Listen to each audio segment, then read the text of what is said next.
It is 7:31. I'm going to declare a quorum and call the City of Groton Mayor and Council meeting for Tuesday, January 22nd, 2019 to order. Clerk Patrick, please call the roll. Present is Mayor Hedrick, Councilors Jill Rusk, Jamal Beckford, Guinevere Depot, Rashad Carter, Finance Director Ron Uhas, Clerk Deborah Patrick, excused our Deputy Mayor Lawrence Garish, and Councilor Stephen Sheffield. We stand and salute the flag.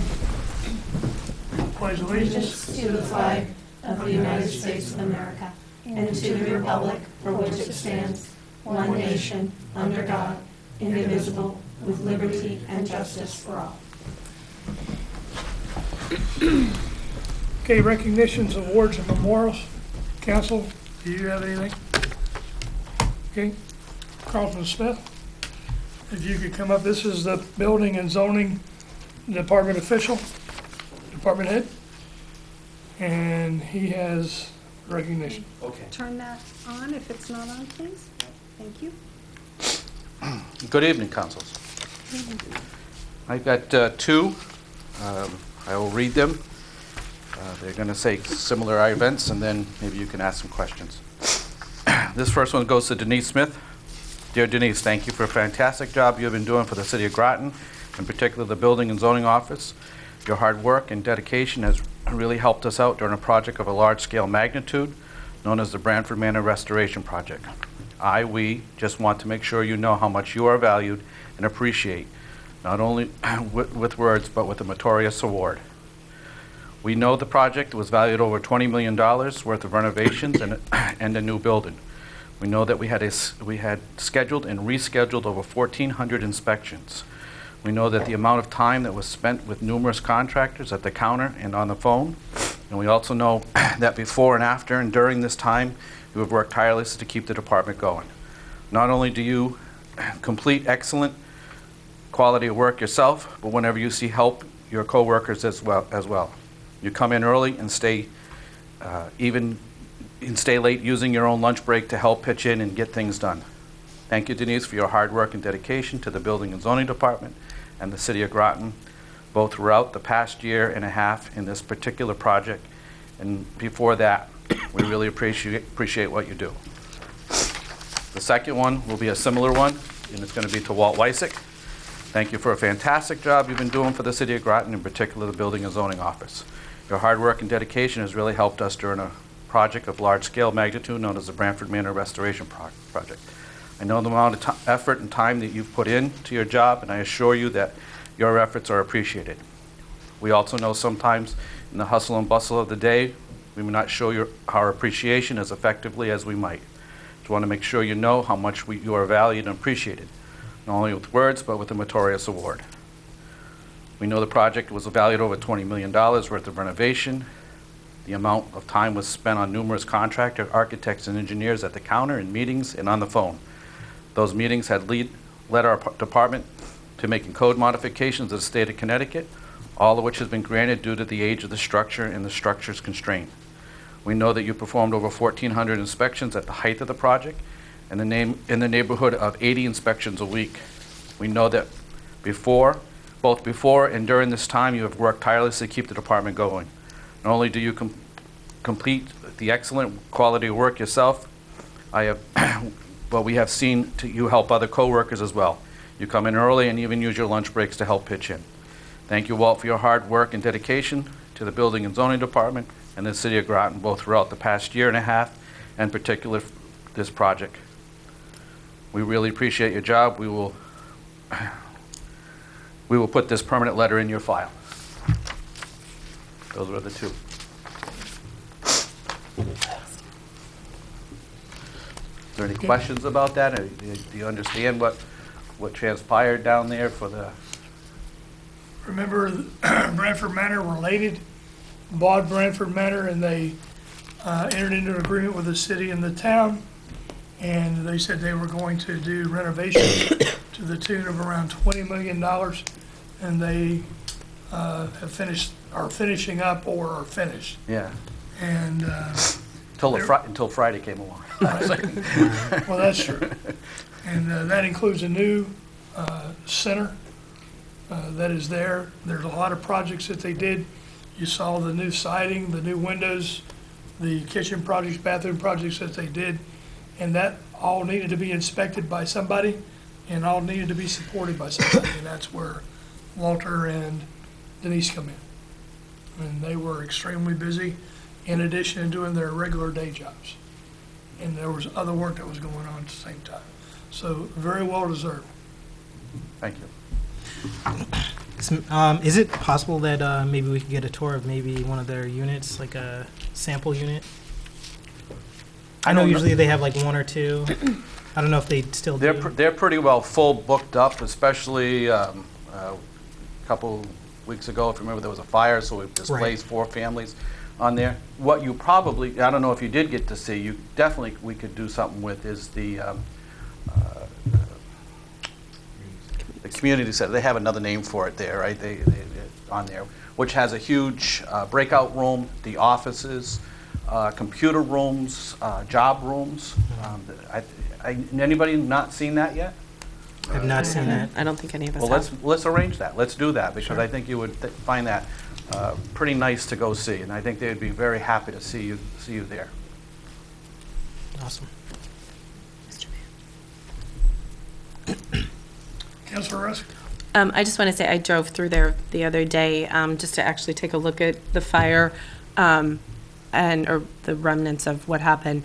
And I just have to say it looks great. So I know your department has worked really hard to get all those permits and everything going. And thank you Yeah. to your entire department. Anyone else? Okay, thank you. Yeah. Okay, we'll go to the next thing, receipt of citizens' petitions. Are there any citizens who would like to speak? Okay, hearing none, we will skip the response to citizens' petitions. Approval of minutes, I need an approval of the minutes for January 7th, 2019 Mayor and Council meeting. So moved. Second. We have a motion and a second. Is there any discussion? Hearing none, all in favor say aye. Aye. Opposed? Abstention? Motion carries. Communications and reports. Councilor Rusk. Thank you, Mr. Mayor. I attended the Group 2 meeting on January 15th with Councilor Beckford and Councilor Sheffield. We discussed, am I right on that? No, I'm sorry, Councilor Carter and Councilor Sheffield. I attended a different meeting with you. We discussed Airbnbs and short-term rentals in the city, which was an issue that had come up. What we discovered through our attorney was that there's currently not a way to legislate them very effectively. The state has taken a look at it, but until that happens, really people have the right to rent out their own property, and that's where we left it at this point. I also attended a meeting today with Councilor Beckford and Sierra Patrick she's the education economic development coordinator, and we discussed some ideas in which that we can coordinate on working on economic development in the city and beautification. Thank you. Councilor Beckford. Yes, yesterday I attended the Martin Luther King Jr. Memorial at St. John's. We had several speakers. We had yourself, Mayor. We had Chief Spellman, our very own Juliet Parker, Groton Town counselor, as well as she works in the for the Groton City Police. And we had a senior from the Coast Guard Academy. I didn't get her last name, but I think her first name was Maya. Everybody did a really good job talking and kind of explaining the importance of freedom and justice, and these are themes we should be reflective on Martin Luther King Jr. Day, and it was a great event. And then today, like Councilor Rusk had mentioned, we had a discussion herself, Sierra Patrick, who's our economic development coordinator, just talking about opportunities for beautification and economic development here in the city of Groton. That's all I've got. Okay. Councilor Depot. Nothing to report. Councilor Carter. Nothing to report. Finance Director Yost. The only thing that I have today is I will be handing out, after we get done here, the budgets for the police department and the highway department.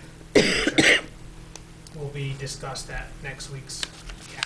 So that way, by charter, we give those out to the counselors today, to the budget timeline, and then they'll be discussed next week at next week's meeting, and then to be acted on, I believe, the first meeting in February. So budget time is upon us. Thank you. Clerk Patrick? I have nothing. Okay, and let me talk about a couple of things. Let me start out with a very good thing. The Lytton Avenue Apartments, they received the Renovated Property of the Year award from the Connecticut Apartment Association. These were part of the 2018 Nutmeg Awards, and it's Lytton Avenue Apartments ZPM Management. And remember last year, they did a lot of renovations at Lytton Avenue, and as a result, they received the award for 2008. So that is a very good thing. The next thing I want to discuss is recently on Facebook, there's been a couple of postings regarding coyotes, and we do have coyotes in the city. They are throughout the entire city. There's also coyotes in London, there's coyotes in the town of Groton, and coyotes in other locations, but I want to talk about the coyotes that we have in the city. We do have some on the north end, but they're predominant in the south end of the city. And so I want to read a couple things. This is from the DEP website. It's tips on preventing conflicts with coyotes. It says, do not allow pets to run free. Keep cats indoors, particularly at night, and small dogs on a leash or under close supervision at all times. The installation of a kennel or coyote-proof fencing is a long-term solution for protecting pets. A variety of livestock fencing and small animal pen designs can protect farm animals. So even if it's cold now, and even if it's 11 o'clock at night and your pet wants to go out, if you need to go out with them, they need to be supervised, because if you don't, then they could become a snack for the coyotes, and we don't want that. Okay? If you drive around the city, if you drive around the golf course, you drive around Eastern Point, drive around other locations in the city, you will see islands of forest, and that could be habitats for the coyotes. There are a couple dens of coyotes here. They've been seen in packs as large as 5. Typically, they don't bother humans. But right now, during January, February, is their mating season, so they are hyper-territorial. Therefore, if your pet is out in their territory, they will go after it. What comes next is there's a gestation period of around 60 plus or minus days, and then we'll have pups born, and then there'll be additional feeding for the pups, and then later on there'll be training for the pups, so you'll need to pay attention then and keep your pet safe. Never feed coyotes. Do not place food out for any mammals. Clean up bird seed below feeders, pet foods, and fallen fruit. Secure garbage and compost in animal-proof containers. Always walk dogs on a leash. If approached by a coyote while walking your dog, keep the dog under control and calmly leave the area. Do not run or turn your back. Coyotes are territorial, and many reports of bull coyotes visiting yards, howling, or threatening larger dogs can often be attributed to this territorial behavior. Attempt to frighten away coyotes by making loud noises. For example, shouting or air horns, and acting aggressively, waving your arms, throwing sticks. Be aware of any coyote behaving abnormally or exhibiting unusually bold behavior, approaching people for food, attacking leashed pets that are with their owners, stalking children, chasing doggers or bikers, and report these incidents to authorities immediately.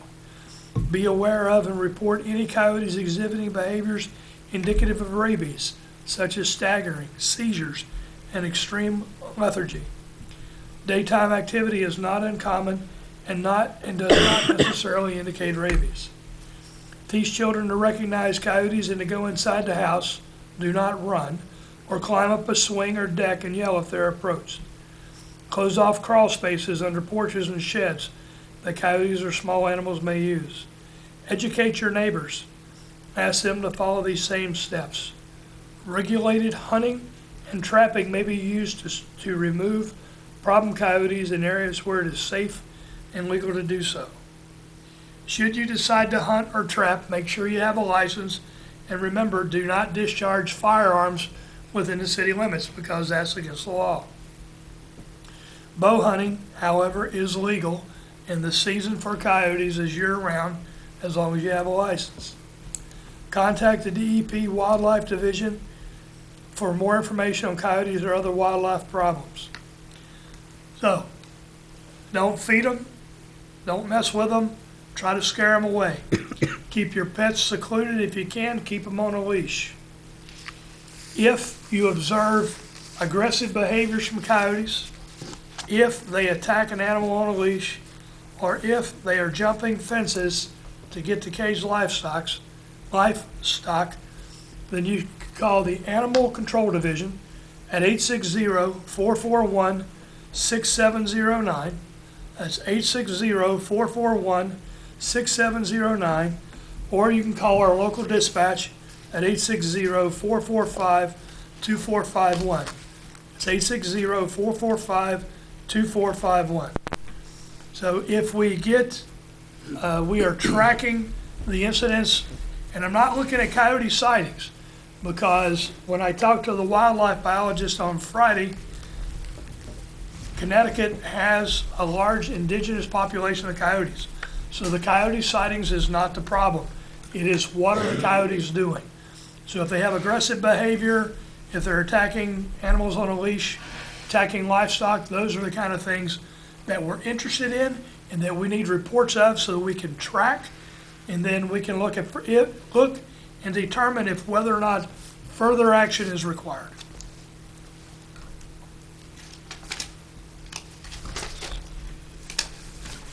And that is all that I have. Let's see. Groton Smith, your report of your conference attendance.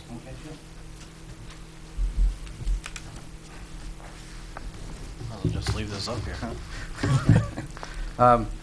Back in October 20th, I went to Richmond, Virginia for the ICC conference, International Code Council conference, and one of the items that has been requested over the years is that if we attend a conference, we should come in and report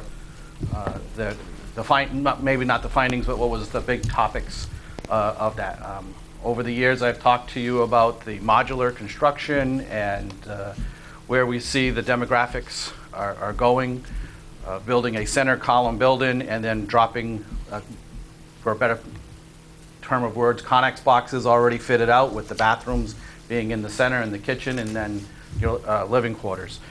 It's not so much a stumbling block, but one of the big topics that took place to help this even further, and what they voted on was the 2021 code cycle, is that they heavy timber. So with all these buildings had to be built out of steel, which puts those costs extremely almost out of reach when you do it in steel. And so they approved for the last year and a half, 2 years, they've been the heavy timber industry, the steel industry, the code councils have been testing these heavy timber products. And now they will be able to, because it was voted in on this code cycle, on this conference I went to go to 14 stories with heavy timber to make this even go faster. What was last Friday evening, or not evening, early in the afternoon, we had somebody come in who was going to show us a rendition of a building that they want to do here in the city of Groton, and it's modular construction, 4 stories, heavy timber. It was the definition of what we've been working on all these years. The modular companies, there was so much more affordable for them to do this. They now will start working with the Planning and Zoning Department to change some regulations, but this was exactly what I've been talking to you over the last couple of years about, and the modular companies are already on board and told them how much they were going to save doing this. And then now the heavy timber kicks in, and the state is already, will write a mod to that. I talked to the state this morning to help that out. from that side.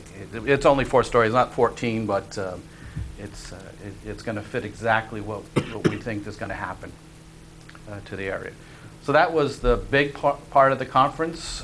It took probably 6 days just of that kind of discussion because there was just there's so much concern of these products just going up in flame, right?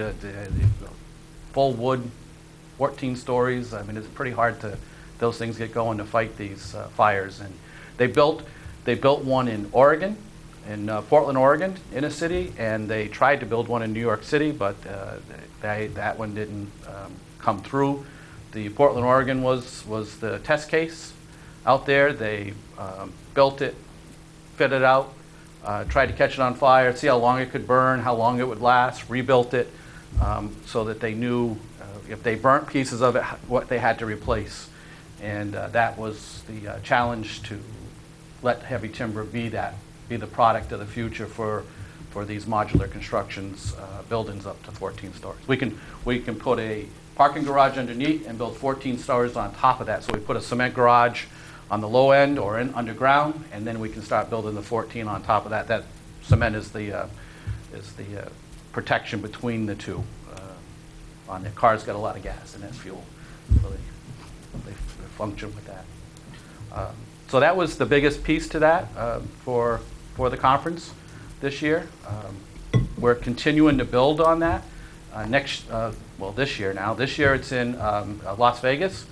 It's October 20th, I think, the same through the 31st, and it will be the final action hearings for this 2021 code that we talked about. Code cycles are done every 3 years. So 15, currently Connecticut's working on the 18 codes to be brought into effect next year, and the 21, what we call the 21 code, wouldn't come out till December of 2020, so that gives the state another year to work on it. By statute, when the state took the TARP money years ago, 18 months after a code is developed, that state is supposed to be working on it to adopt it, because it brings so much energy savings into it. And you just can't adopt the energy code by itself and have an old code. It doesn't work together. So they have to work on the whole series of codes, what they call the family of codes. Any questions or comments? Okay. Thank you very much. Thank you, Carlton. Yeah. Committee referrals? Okay. New business, Councilor Russell. Thank you, Mr. Mayor. Resolution R-19-1-5. Therefore, be it resolved that the mayor and council rescind Resolution R-19-1-3 and authorize Groton Utilities Management to purchase annual maintenance and support of the North Star billing system and add-on modules used for Groton Utilities electric, water, and sewer utility billing, and Boswell Light and Power Light and Company electric utility billing from Harris Computer Systems Incorporated, 62133 Collection Center Drive, Chicago, Illinois, for an amount not to exceed $65,887.03 and be paid from funds available in the approved fiscal year 2019 customer service budget. I so move. Second. We have a motion and a second. The discussion is, for Resolution R-19-1-3, we had the amount of about $78,000, something like that. We did not have in the resolution not to exceed. One of the lessons learned from this is for GU resolutions, we are going to add not to exceed, and therefore, if the actual cost comes in less than the max value, then we can execute that agreement and we don't have to come back to council. So parliamentarian-wise, we had to bring it back to council, and that's why it's back to you. The only reason is that we got a lower cost from this company. Any questions or comments? Okay, hearing none, all in favor say aye. Aye. Opposed, abstention, motion carries. Councilor Becker. Resolution R-19-1-6. Therefore, be it resolved that the mayor and council authorize a contract with BL Companies, 355 Research Parkway, Meriden, Connecticut, for third-party review of documents pertaining to applications filed with the City of Groton Zoning Board of Appeals for a total cost not to exceed $10,450.00, to be paid from the fiscal year 19 zoning enforcement operating funds. I so move. Second. We have a motion and a second. Carlton, if you could come up and address this. So this is an unusual piece to us. We usually don't have to spend this much money on a third-party review, nor have we really ever done one of these third-party reviews with the ZBA Commission, Zoning Board of Appeals Commission. But what they've asked for, this day, Electric Boat has asked for, is for the Zoning Board of Appeals to also look at the CAM, Coastal Area Management, at this time. Typically, it's something that well, I can tell you that the Zoning Board of Appeals has, and I went back to the files, has never done a CAM before.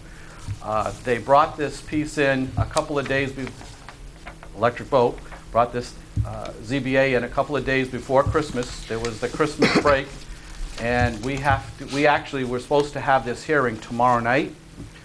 So we needed to move this very quickly for the B&L to help us through this CAM, Coastal Area Management. You'll be hearing a lot more of this, of the project and others, B&L contracts that need to be done for this. Unfortunately, it won't be heard tomorrow night because of a glitch that was missed by the applicant on there, and we're doing a special meeting for the 29th, but we still need to move this along. I've got a preliminary report back from B&L. It was 8 pages, all favorable for what we're trying to do there. But with the new material that the Electric Boat changed on us on last Wednesday, Deb, because we had to advertise for Friday on there, I need to get this to them, B&L, through the contract process. This meeting on the next week, on the 29th? Yes. Is that an open meeting or? Yes. Absolutely. It's a ZBA. Sure. All the meetings are public meetings. So what they're going to ask for, so that everybody don't, because so many people have called us because they've seen in the paper and talked to us, it's about the deck height. So we're in a VE zone where they want to put this facility. VE zone is 14. By code, you're supposed to raise your deck to 50. 1 foot above the base flood elevation, BFE. They want to put their deck at 12.5 because it matches up with Quonset Point's deck and Newport News, where they bring that sea shuttle or turtle, or everybody knows there's different names there, that brings a cylinder on there. So that's the first thing they're asking for, is to build below the base flood elevation. The second piece is that they want to build it over water. We say in our regulations that you can't build anything over the water. Everything has to be on the landward side of the property. Here we're going to put 2/3 or maybe more, 3/4 of the structure over water that's going to be tied to land. So they need to get a variance for that. And the third piece, there were 3 pieces to this, was that they're going to put tunnels underneath the 12.5 slab. The tunnels will be able, they're man tunnels, they're 8 to 9 feet deep. They are 12.5 foot wide. That's how they're going to get the steam, the water, the electric from one side of the pontoon deck. We've named it all kinds of items over the years, to the other side and that up, because they can't go over the top. The cranes will be going back and forth and then bring it down to each side on there. So now their base flood elevation is negative 0.75. It'll be actually touching water, if not 3/4 of an inch in water during mean high tide. So now you know why we need these special engineers and people to look at some of these complexity pieces to this. This is not your not everyday piece that we're going to see over the next couple of months. Question? Councilor Russ. Oh, I'm not trying to be an engineer in any way, shape, or form, but how does hurricanes, how would that affect this building if it's 2/3 over water? I mean, I'm just... So they'll have to design it no different than a building that's on land that's right up against the coast. They'll have to design the building to withstand that force. Okay. Can I talk about next week? Yeah. Yeah, so next week, I'll be bringing some of those drawings with me. We're going to have with Kyle. Yes. They're in the committee of the whole next Committee of week, the whole I've next asked. week, and I was invited to come to start talking about the process because it's weighty. We'll have plans out. You can see the renditions. Pretty much everything's getting to be pretty public now because they'll be bringing in February 13th, they're bringing in the wetlands and the planning and zoning applications to get those pieces started. It is close enough, we're far enough into it now that we want to go ahead and bring it, make sure you guys understand what is going on, understand what the impact is. We're also going to talk about, in preparation for budgets, the manning for the reviews, not only the reviews of the drawings, but also the reviews of the work that will be performed, and what this does from a projection point of view of not just land use, but also from an economic point of view, from grand list. And we'll be talking about that because this is a large building. It's going to take a couple of years, 2 to 3 years to be built, 100%. There's some of the enabling projects include having to tear down some current buildings. And so how does that impact the grand list? How does this impact the grand list? And what's payback on this? Because it's being built in an enterprise zone. So what that means is there's a 10% payback a year. So you don't get 100% value of the grand list the first year. It's 10, then 20, then 30, stepped out. So your payback, 100% payback, ends up taking 10 years to get to it. So we, as the council, even though it's 10 years out, we need to understand what that means and what that means to us and what that means to revenue and any other impacts to the city. But tonight's request is for the $10,000 some odd dollars for the study to be done, so the ZBA can do their hearing next Tuesday, the 29th, at 7:30, in case you guys do want to come. Okay. Any other questions? Okay, hearing none, all in favor say aye. Aye. Opposed? Abstention? Motion carries. I need a motion to enter into executive session pursuant to Connecticut General Statutes 1-206 Alpha to discuss personnel, fire department, to include council, finance director Uhas, and fire chief Tompkins. So moved. Second. We have a motion and a second. We are in executive session. There will be action that comes out of this executive session. We are out of executive session.